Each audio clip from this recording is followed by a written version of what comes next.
Hey guys, tonight we're slipping into a world where your body isn't just yours. It's a battleground of sin, surveillance, and superstition. You're not lounging in a velvet-curtained boudoir or sneaking kisses behind a castle wall. No, you're living in medieval Europe, where even your thoughts are suspect and desire is a dangerous thing. You probably won't survive this, but you'll learn how to hide. So, before you get comfortable, take a moment to like the video and subscribe, but only if you genuinely enjoy what I do here. And hey, drop your location and local time in the comments. I love seeing where you're listening from. Now, dim the lights, maybe turn on a fan for that soft background hum, and let's ease into tonight's journey together. You wake up with a chill, not from the cold, but from the creeping sense that someone's watching you. Not through the window, not from the hallway, but from somewhere deeper.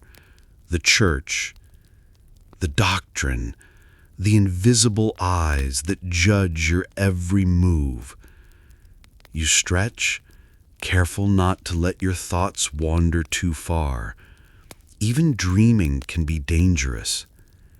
Your body is a vessel, they say, a temple, but only if it's pure, only if it's obedient, only if it's silent. You've learned to walk with your eyes down, your hands folded, your desires buried. You've learned to confess things you didn't do just to stay safe. Historians still argue whether medieval sexual repression was more about theology or control. Some claim it was rooted in genuine belief, sin, salvation, sanctity. Others see it as a tool, a way to keep people compliant, fearful, and easy to manage. You don't argue, you just live it. You've seen the rules. No intimacy on holy days, no pleasure without purpose, no touching without permission. You've memorized the calendar, when you're allowed to lie together, when you're forbidden, when you must report. Yes, report. To the priest, to the confessor, to the one who decides if your love is holy or hellish. You've tried to ignore the rules. Once. You kissed someone on a feast day. You were caught. You were punished. You were made to kneel and confess. Not just the act, but the feeling, the desire, the warmth, the want. You learned quickly. There's a fringe tale from a monastery in northern France where couples were required to keep logs of their bedroom activities, dates, positions, intentions. You've never seen such a log, but you've heard whispers. You've imagined the ink, the shame, the silence. You've stopped asking questions. Why is pleasure sinful? Why is desire dangerous? Why is your body not yours? The answers are always the same.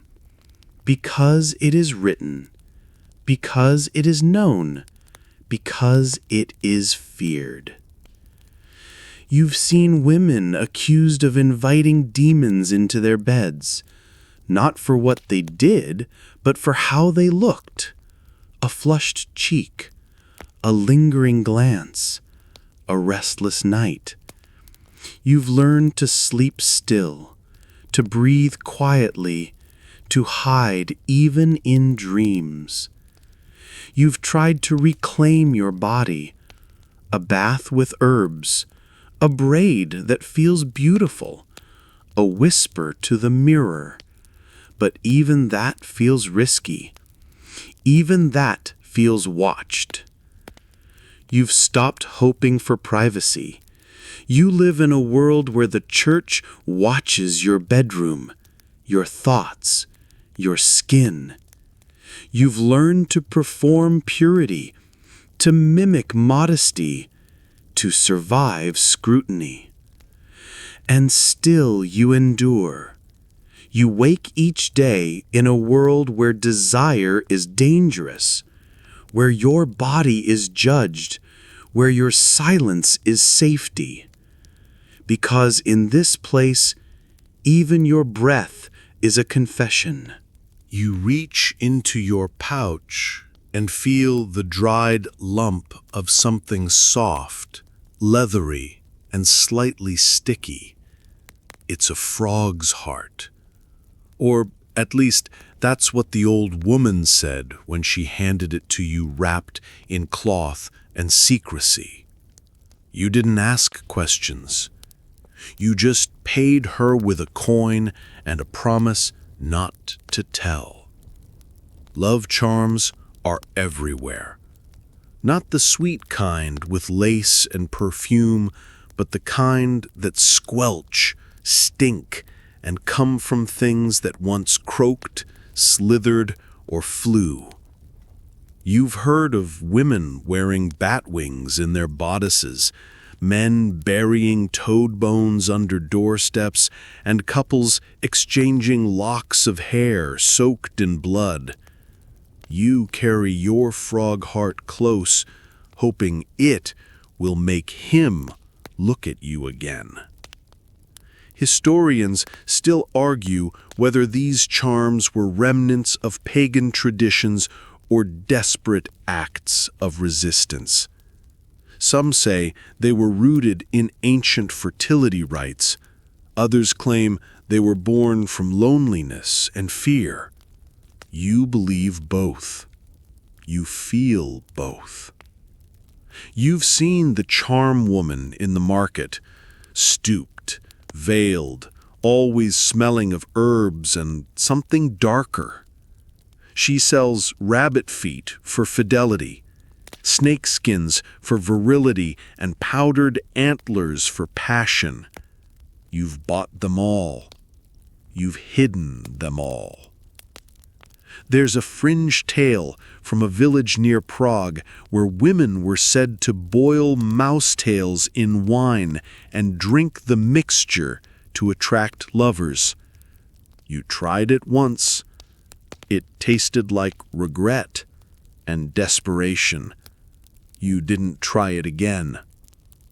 You've learned to mix your own charms. A drop of sweat, a strand of hair, a pinch of salt. You whisper over them, bury them under your mattress, tuck them into your sleeve. You don't know if they work.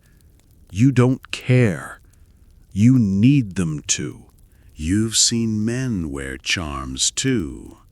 One had a pouch of dried herbs tied to his belt. Another wore a ring carved from bone. Another carried a vial of menstrual blood. His own wife's, he claimed. You didn't ask how he got it. You've tried making a charm from your own blood. A small cut, a cloth, a prayer. You buried it under the hearth. You waited. Nothing happened. You still believe it might. You've stopped trusting words. You trust frog hearts, bat wings, and whispered spells. You trust the old woman in the market. You trust the ache in your chest. You've seen charms backfire. One woman wore a fox tooth and claimed it made her irresistible. She was accused of witchcraft and dragged through the streets. You still wear your frog heart. You just hide it better. You've tried charms for protection too. Against lust, against punishment, against loneliness. You've tied knots in string, drawn symbols on your skin, burned herbs in secret. You've learned to be careful. You've learned to be quiet. You've stopped hoping for love. You hope for attention, for safety, for survival. You use charms not to be adored, but to be noticed, to be remembered, to be spared. And still, you endure. You carry frog hearts and mouse tails, whisper spells and bury cloths. Because in this place, love is magic, and magic is all you have. You carve slowly, carefully, the wood warm in your hands and the shape familiar. It's not art. It's not a toy. It's a secret, a sin, a salvation. You hide it beneath the straw, wrapped in cloth, nestled beside your frog heart and your last hope. You don't name it. You don't speak of it. But you reach for it when the silence becomes unbearable. Handcrafted dildos aren't new. They're whispered about in bathhouses, rumored in convents, and buried in the corners of peasant homes. You've heard of women using bread, shaped and dried. Others used bone, smoothed and polished. You chose wood, simple, discreet, and quiet. Historians still argue whether these objects were common or rare, tolerated or condemned. Some claim they were tools of pleasure and resistance. Others insist they were evidence of witchcraft, punishable by fire. You believe both. You risk both. You've seen the charm woman sell them, disguised as candle holders, as pestles, as prayer sticks. You bought yours from her with a wink and a warning. "Don't let the priest see," she said. You haven't. There's a fringe tale from a convent in Bavaria where nuns were said to hollow out loaves of bread and use them in secret. You tried it once. It crumbled. You laughed. Then you cried. Then you carved. You've learned to hide it well, beneath the straw, behind loose bricks, inside hollow logs. You've wrapped it in herbs to mask the scent, in cloth to soften the edges, in silence to protect yourself. You've used it in the dark, when the moon is high and the world is asleep. You've whispered prayers before and after, just in case. You've imagined someone watching. You've imagined someone understanding. You've seen others hide theirs, too. One girl kept hers in a basket of onions. Another buried hers in the garden. Another wore hers on a string beneath her dress. You admired her courage. You feared for her safety. You've stopped asking if it's wrong. You know what they say. You know what they do. You've heard the sermons, the confessions, the punishments. You've seen the scars. You've tried to forget it, to live without it, to be pure. You lasted a week. Then the silence returned. Then the ache. Then the carving. You've stopped hoping for permission. You take what you need. You carve what you want. You hide what you must. You survive. You've imagined being caught. The shame, the punishment, the fire. You've imagined defending yourself. You've imagined lying. You've imagined running. You've stopped imagining. You just carve. You just hide. You just endure. And still you endure. You carve wood into silence, hide pleasure in straw, risk everything for a moment of stolen joy, because in this place even desire must be handmade. You kneel beside the grave, the earth damp beneath your knees and the air thick with something you can't name. You whisper to bones, to silence, to the hope that something, anything might hear you. You're not mourning, you're pleading. You want a child. You want proof that your body still works. You want to be seen as whole. Fertility rituals in medieval times weren't always gentle. They weren't always holy. Sometimes they involved herbs and prayers. Sometimes they involved corpses. You've heard of women lying on graves, pressing their bellies to the dirt, hoping the dead might lend them life. You've done it too. Historians still argue whether these rituals were remnants of pagan belief or born from desperation. Some say they were symbolic. Others claim they were literal. You believe both. You feel both.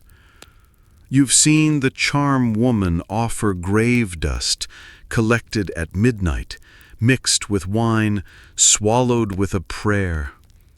You tried it once. It tasted like regret. You didn't try it again.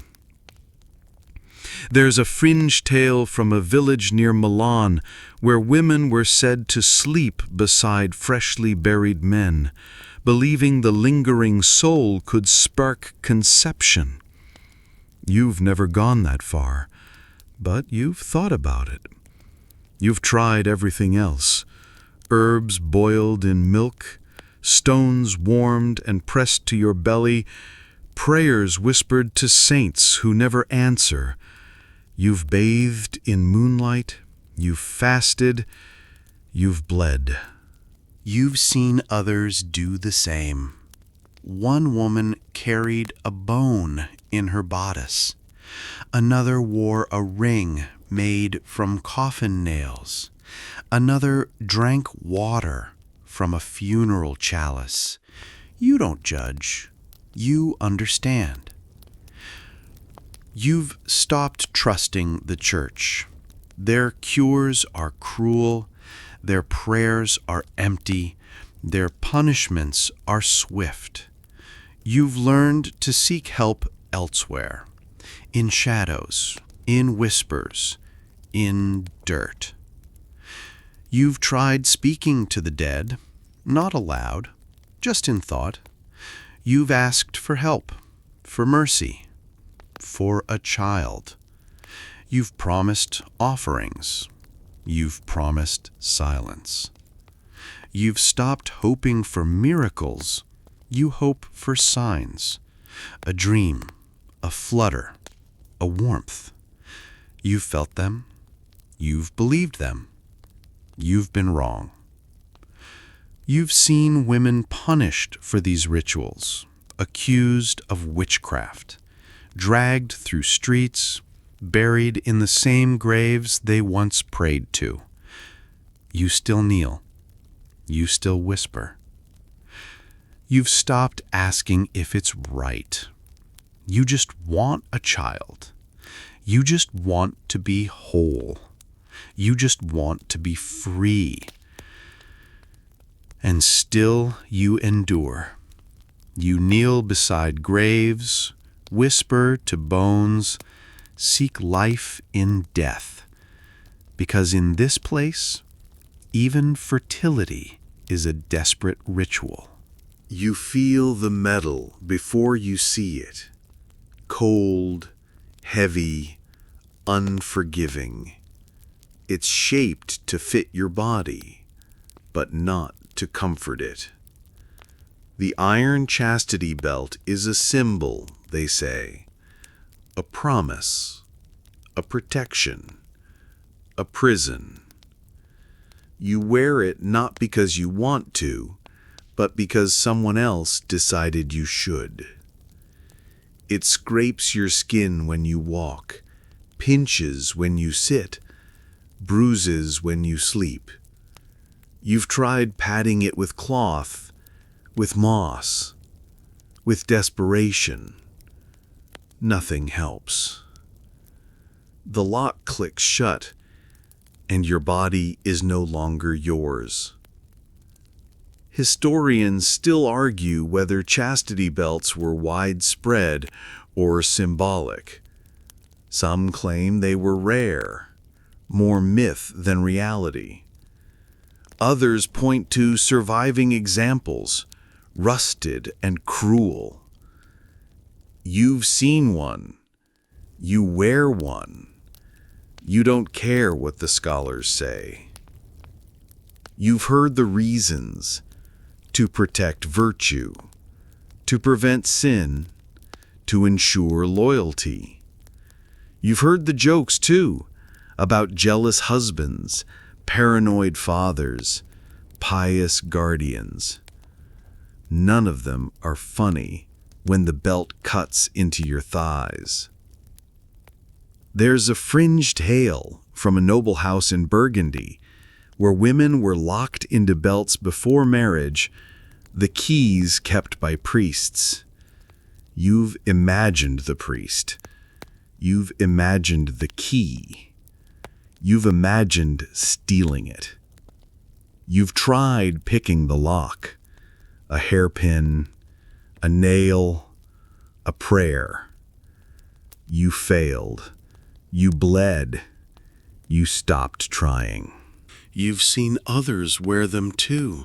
One girl had hers lined with wool. Another painted hers with flowers. Another cried every time it was removed. You don't cry anymore. You've stopped hoping for comfort.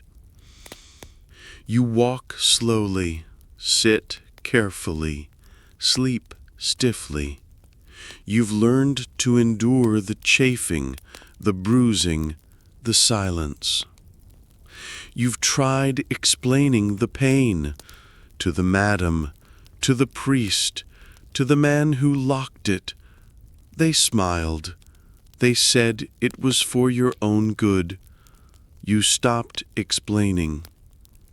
You've seen infections bloom beneath the belt, skin rubbed raw, sores festering, blood staining the metal. You've helped clean them. You've hidden your own. You've stopped asking for removal. You wait for the key. You wait for permission. You wait for someone to decide you're worthy of freedom.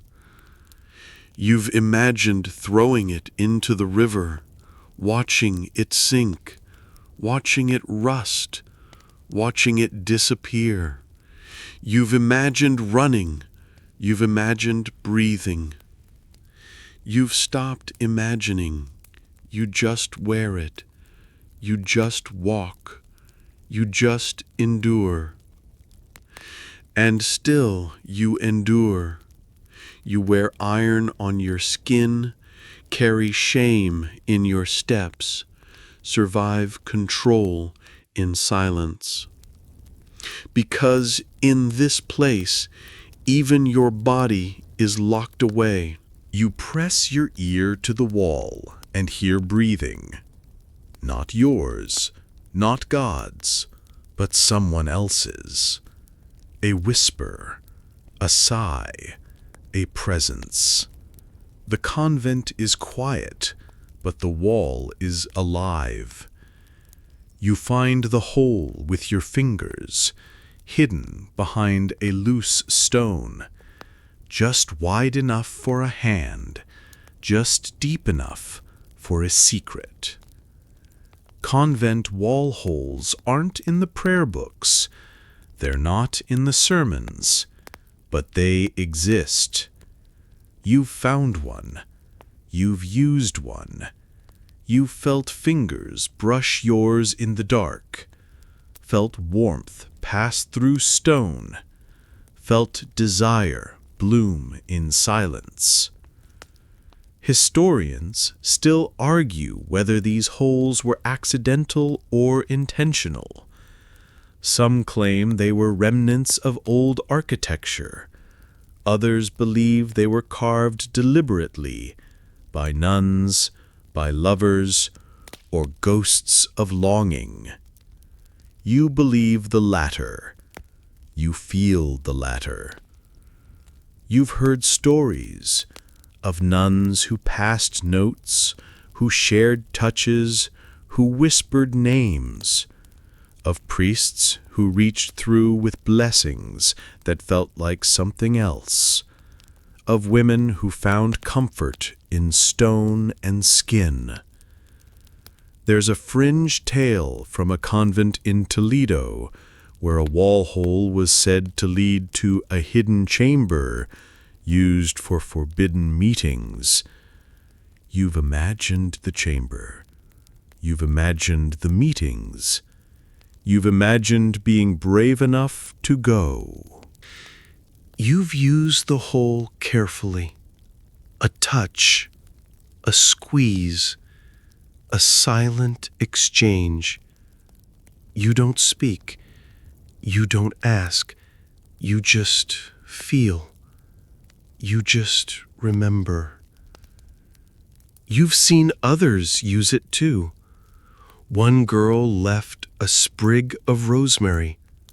Another passed a ribbon. Another pressed her lips to the stone. You watched. You understood. You've stopped fearing the hole. You fear the silence more. You fear the loneliness. You fear the absence of touch. You've tried sealing it once, with wax, with cloth, with guilt. It didn't hold. You didn't want it to. You've imagined who's on the other side. A nun, a priest, a stranger, a friend. You don't know. You don't ask. You just reach. You've stopped asking if it's wrong. You know what they'd say. You know what they'd do. You've heard the sermons. You've seen the punishments. You've tried praying instead. It didn't help. The hole did. You've stopped hoping for permission. You take what you can. You feel what you must. You survive. And still you endure. You reach through stone, whisper through silence, find warmth in hidden places, because in this place, even desire must pass through walls. You stand in the corner of your room, holding your shift in both hands. It's clean, well, clean enough, and smells faintly of herbs and smoke. You turn it inside out, slowly, deliberately, like a spell. You don't know if it works. You don't care. You need it to. Reversing undergarments is a charm, they say, a way to stir desire, to rekindle attention, to shift the balance of affection. You've heard it whispered by washerwomen, murmured by midwives, passed down like a secret recipe. You've done it before. You're doing it again. Historians still argue whether these practices were rooted in folk magic or superstition. Some claim they were symbolic gestures of control. Others see them as desperate acts of hope. You believe both. You feel both. You've seen others do it too. One woman reversed her bodice before meeting her husband. Another turned her stockings inside out before a feast. Another wore her apron backward for a week. You watched. You learned. There's a fringe tale from a village near Ghent where women were said to reverse every layer of clothing before a wedding night, believing it would ensure passion. You tried it once. It felt silly. It felt sacred. It felt necessary. You've tried other charms too. A ribbon tied around your thigh. A sprig of mint tucked into your bodice. A whisper to the mirror. You don't know if they work. You don't care. You need them to. You've stopped trusting words. You trust fabric, motion, ritual. You trust the shift turned inside out, the hem folded just so, the sleeve brushed with oil. You've seen men respond, a glance, a touch, a pause. You've seen them ignore. You've seen them forget. You've seen them leave. You keep reversing anyway. You've tried combining charms, a reversed shift and a frog heart, a backward apron and a whispered name, a turned stocking and a prayer. You mix, you match, you hope. You've stopped asking if it's foolish. You know what they'd say. You know what they'd do. You've heard the laughter. You've felt the shame. You've learned to do it in secret, before dawn, after dusk, in silence, in stillness, in hope. You've imagined it working, his eyes lighting up, his hands reaching out, his voice softening. You've imagined it failing. You've imagined it anyway. You've stopped hoping for love. You hope for attention, for warmth, for survival. You reverse your shift and wait. And still you endure. You turn fabric into magic, ritual into resistance, silence into hope. Because in this place, even desire must be stitched into seams. You lie flat on the stone floor, your shift pulled up, your belly exposed. The nun holds the heated stone with a cloth, steam rising from its surface like a warning. You don't move. You don't speak. You don't resist. You've been told this will help. You've been told this will cure you. The stone touches your skin, and the pain is immediate, sharp, searing, deep. You bite your lip, tasting blood. The nun murmurs a prayer, presses harder. You feel your body tense, your breath catch, your thoughts scatter. You're not being punished, they say. you're being purified. Heated stones were used in convents and homes to treat lust, especially in women. The idea was simple: burn the desire out, cleanse the body with pain, replace longing with discipline. You've heard the theory, you felt the practice. Historians still argue whether these rituals were medical treatments or moral punishments. Some claim they were based on humoral theory, balancing heat and moisture. Others see them as acts of control, cloaked in healing. You believe both. You endure both. You've seen others undergo it too. One girl sobbed through the entire ritual. Another fainted. Another whispered that she felt nothing anymore. You watched. You waited.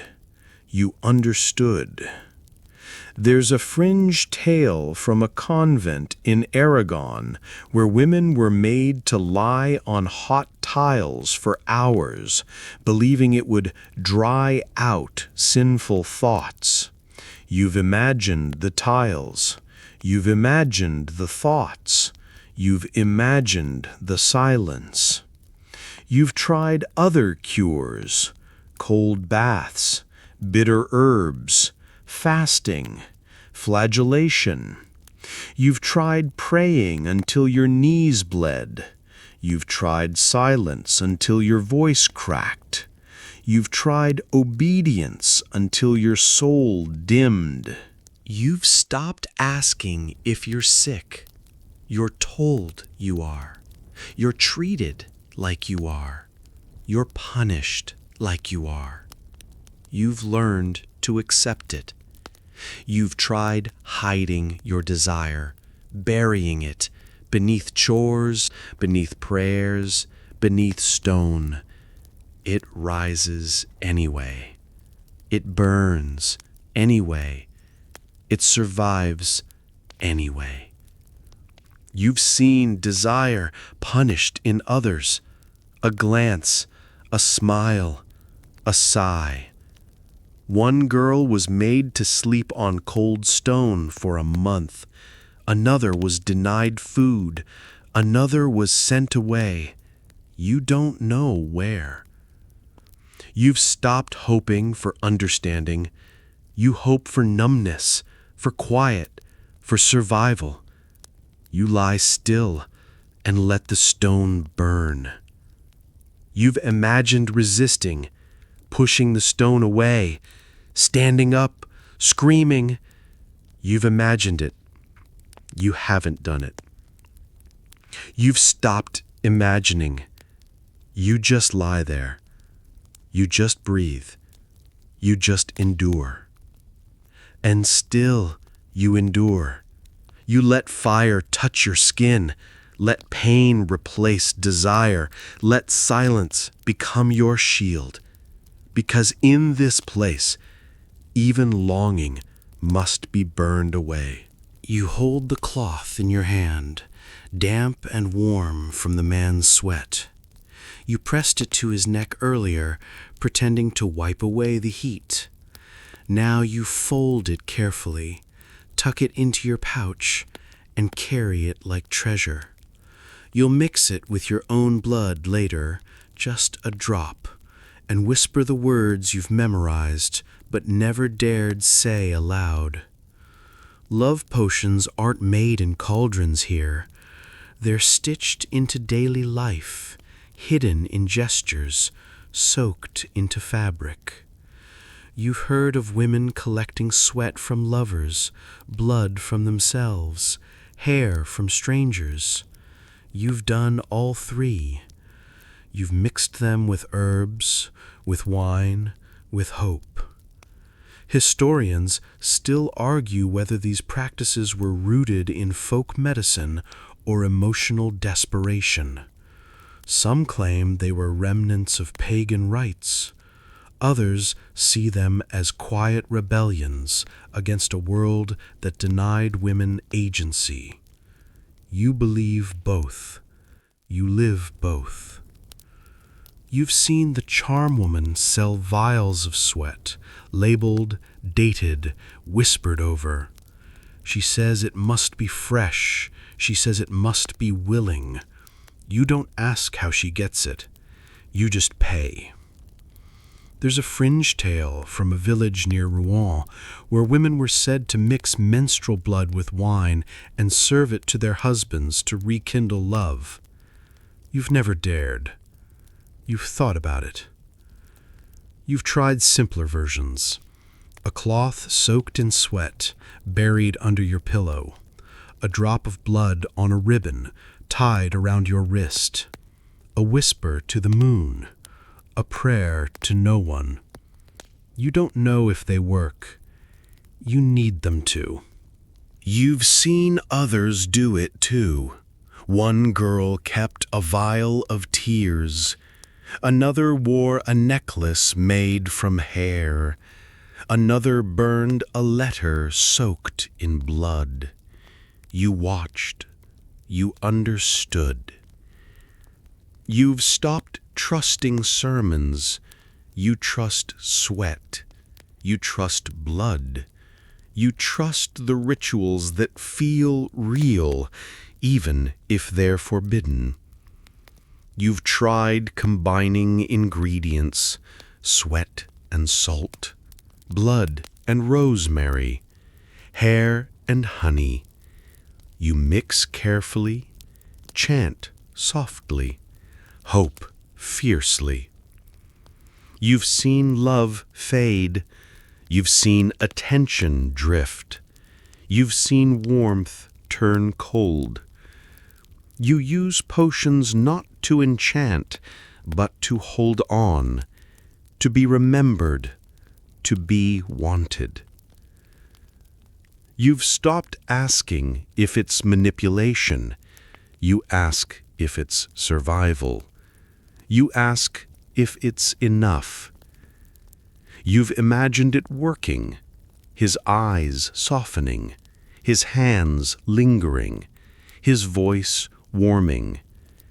You've imagined it failing. You've imagined it anyway. You've stopped hoping for magic.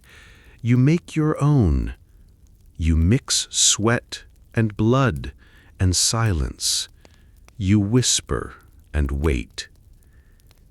And still you endure. You collect desire in cloth, stir longing into wine, stitch hope into rituals. Because in this place, even love must be conjured. You walk slowly, the bells jingling with every step. Not from celebration, not from joy, but from punishment.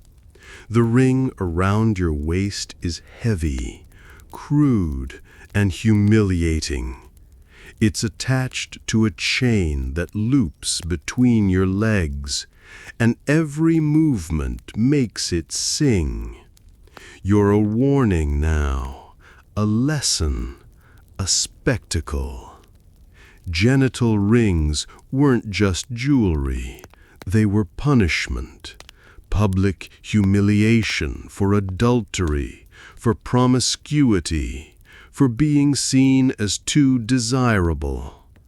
You've heard of women made to wear them through town, men forced to jingle in church, couples paraded with iron clasps and mocking chants. You never thought it would be you. Historians still argue whether these punishments were legal mandates or local customs. Some claim they were rare, symbolic, exaggerated. Others point to records of fines, of public processions, of physical restraints. You believe both. You feel both. You've seen others punished too. One woman wore a belt with bells for a month. Another had a wooden phallus strapped to her waist, carved with insults. Another was made to wear a red hood and walk barefoot through the market. You watched, you learned. There's a fringe tale from a town near Lübeck where adulterers were forced to wear iron undergarments lined with nettles. You've imagined the sting. You've imagined the shame. You've imagined the silence. You've tried walking without sound, padding the ring with cloth, holding the chain tight. Nothing works. The bells ring, the people stare, the priest nods, the madam smirks. You've stopped hoping for dignity. You hope for quiet, for stillness, for invisibility. You don't get it. You've seen children laugh, old women whisper, men leer. You've seen your name become a joke. You've seen your body become a symbol. You've tried explaining that it wasn't adultery, that it wasn't desire, that it wasn't your fault. No one listened. No one cared. You've stopped speaking. You just walk. You just jingle. You just endure. You've imagined removing it, throwing it into the river, melting it down, turning it into something beautiful. You've imagined it. You haven't done it. You've stopped imagining. You just wear it. You just move. You just survive. And still you endure. You jingle through shame, walk through judgment, carry punishment like a second skin. Because in this place, even desire must be punished loudly. You reach with your left hand, instinctively, naturally, and then you freeze. You remember the sermons, the warnings, the whispers. The left hand is the hand of sin, of deceit, of the devil. You pull it back, ashamed, as if it's been caught doing something unspeakable. Left-handedness isn't just inconvenient here, it's condemned. You've heard priests preach that the left hand is cursed, that using it for intimate acts invites demons, that it marks you as unnatural. You've seen children forced to switch hands, women punished for touching themselves, men shamed for favoring the wrong side. Historians still argue whether this stigma was theological or cultural. Some trace it to biblical symbolism, others to medieval superstition. You believe both. You've lived both. You've tried retraining yourself, eating with your right hand, writing with your right hand, touching with your right hand. It feels wrong. It feels forced. It feels like erasing yourself. There's a fringe tale from a monastery in Wales where monks were said to bind their left hand during sleep to prevent sinful dreams. You've imagined the rope. You've imagined the dreams. You've imagined the silence. You've seen others struggle too. One girl had her left hand tied behind her back for a week. Another was made to wear a glove soaked in vinegar. Another was told she'd go to hell if she didn't change. You watched. You understood. You've stopped trusting instinct. You second-guess every movement, every gesture, every touch. You've learned to hesitate. You've learned to hide.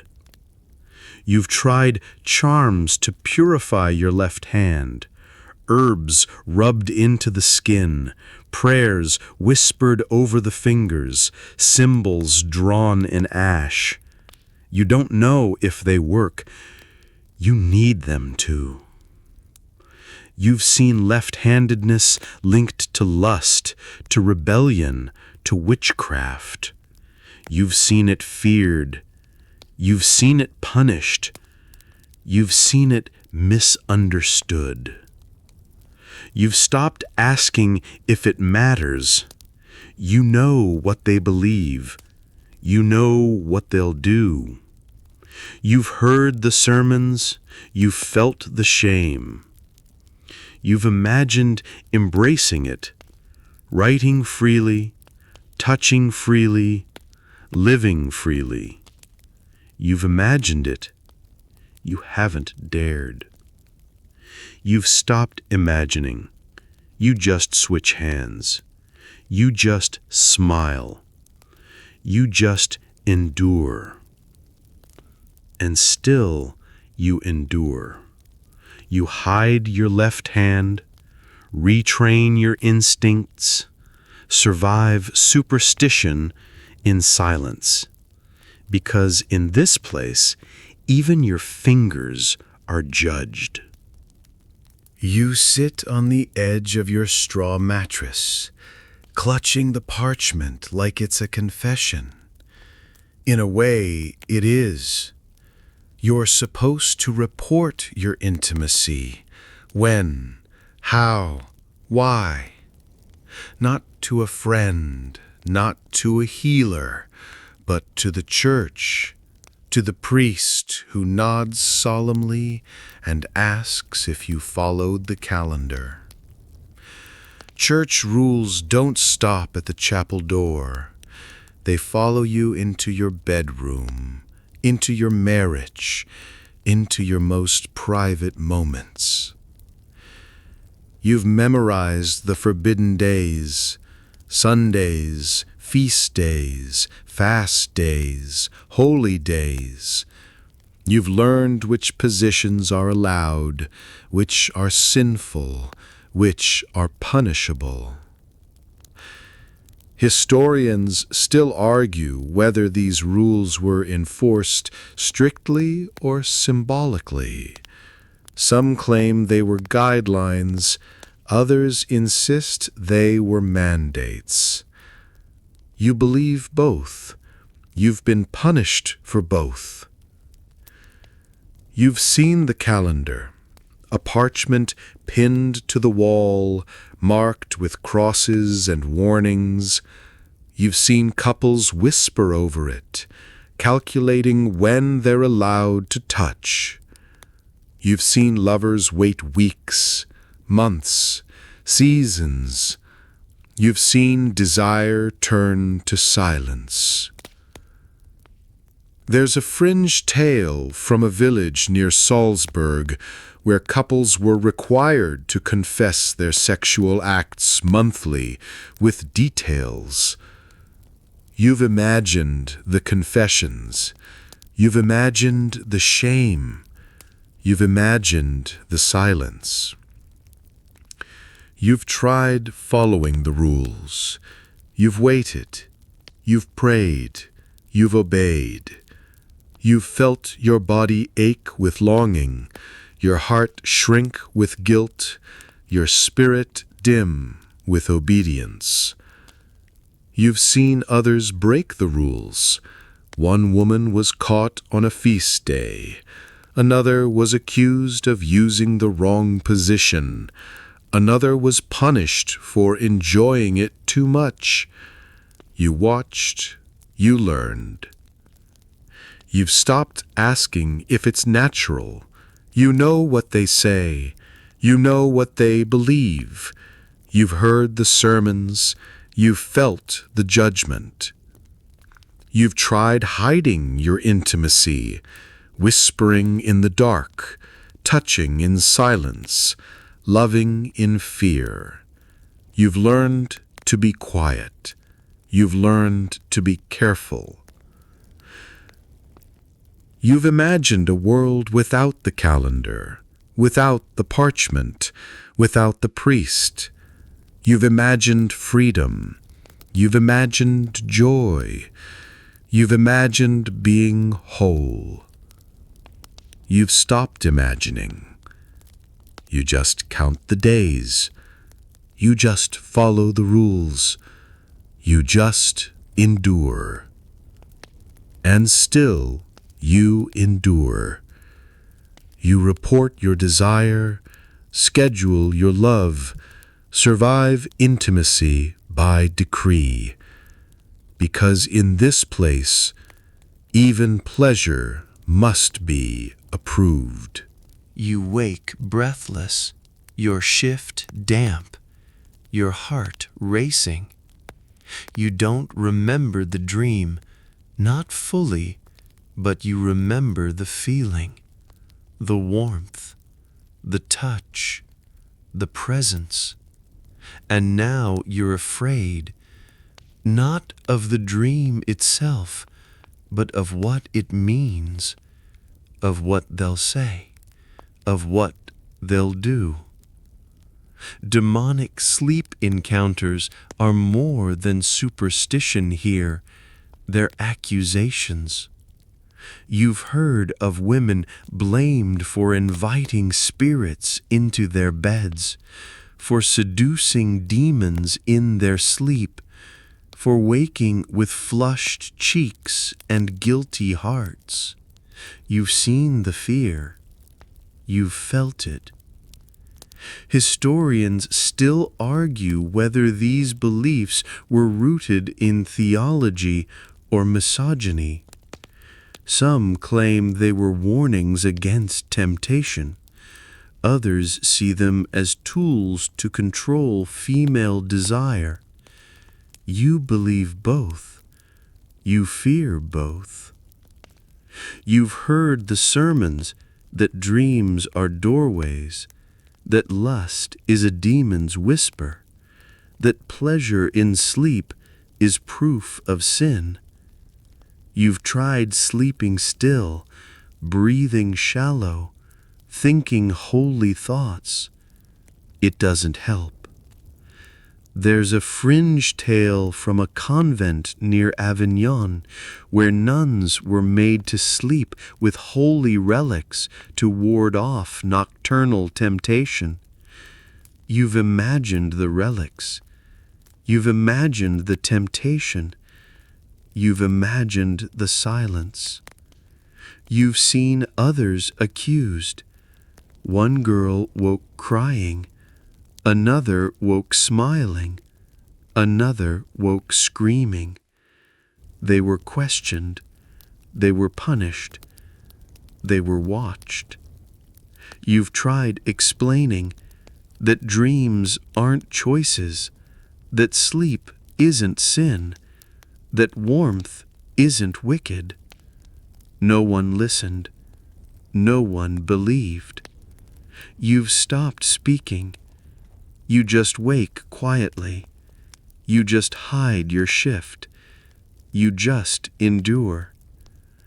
You've tried charms against dreams, herbs under your pillow, prayers before sleep, cold stones on your belly. You don't know if they work. You need them to.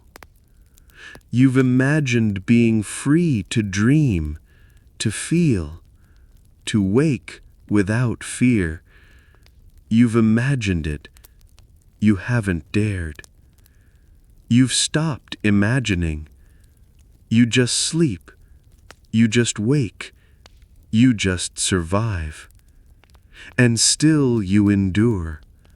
You fear your dreams, silence your body, survive sleep as a battleground, because in this place, even rest is suspect.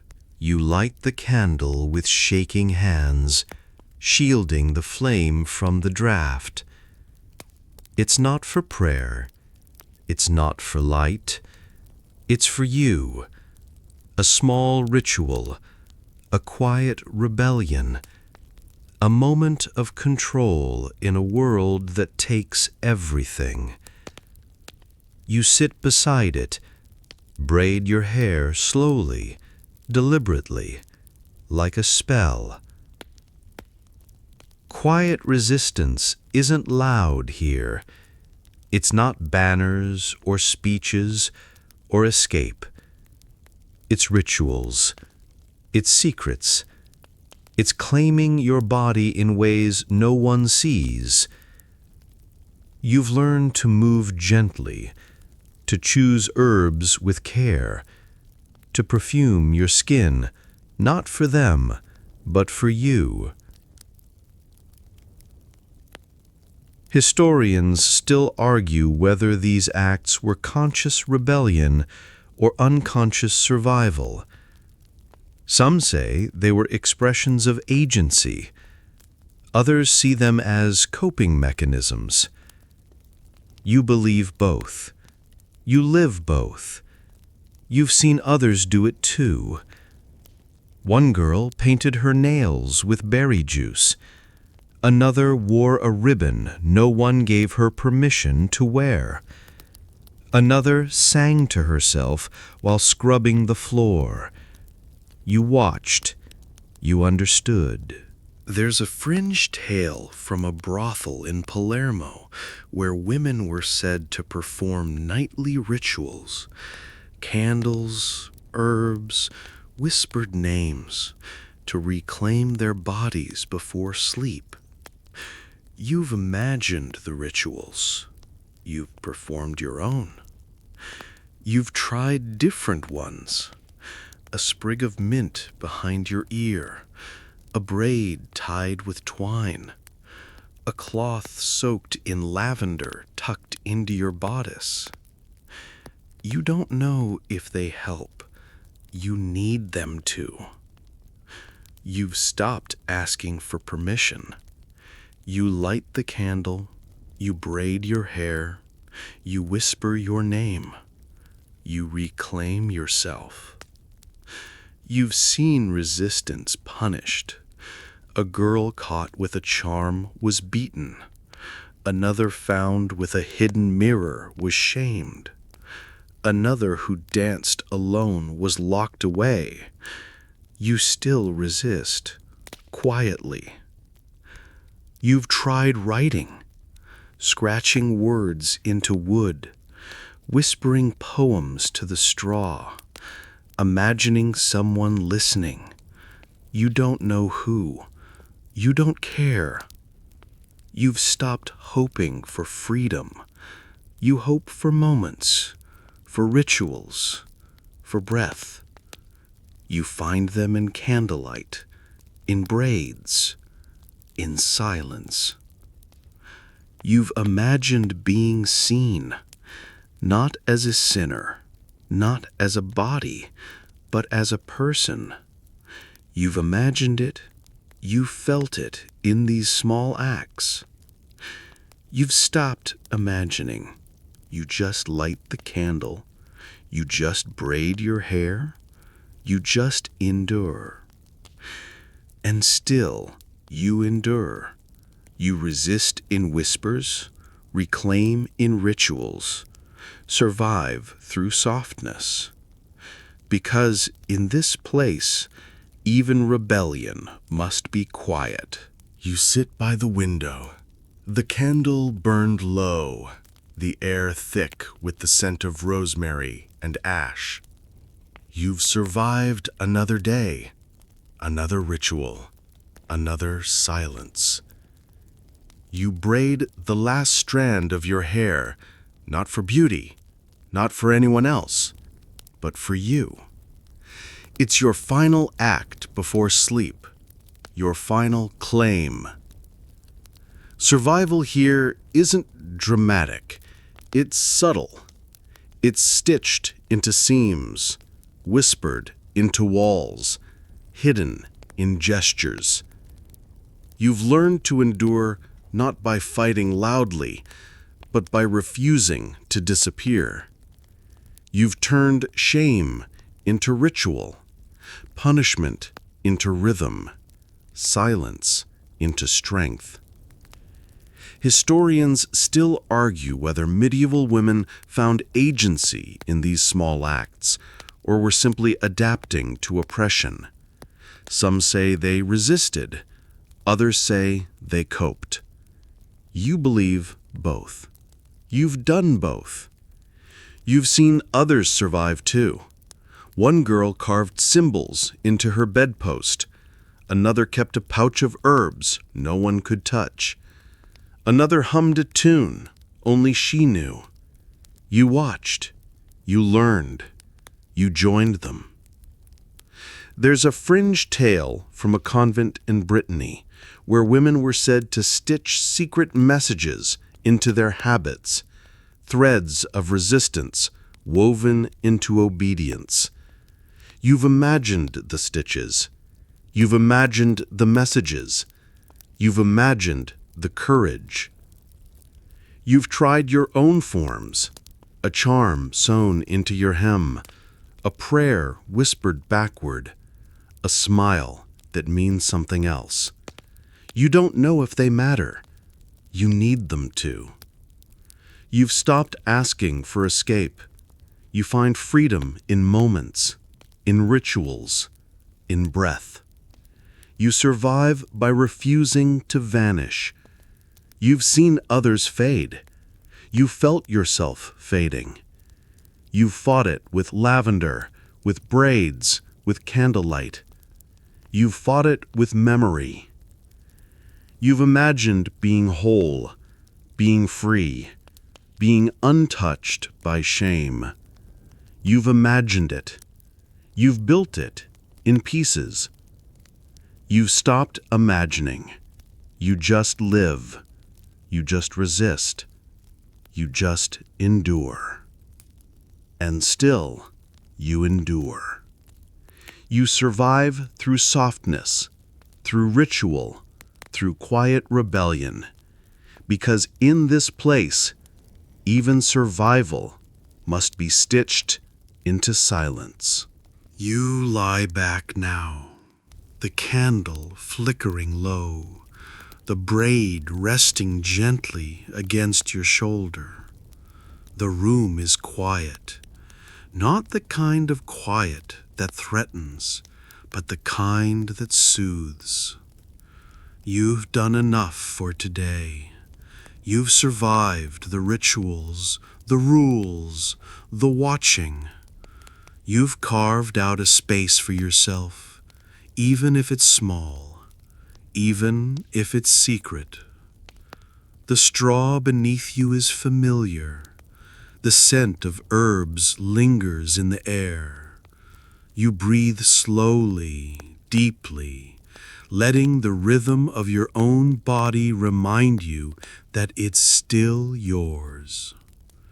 You've lit the candle. You've braided your hair. You've whispered your name. You've claimed yourself.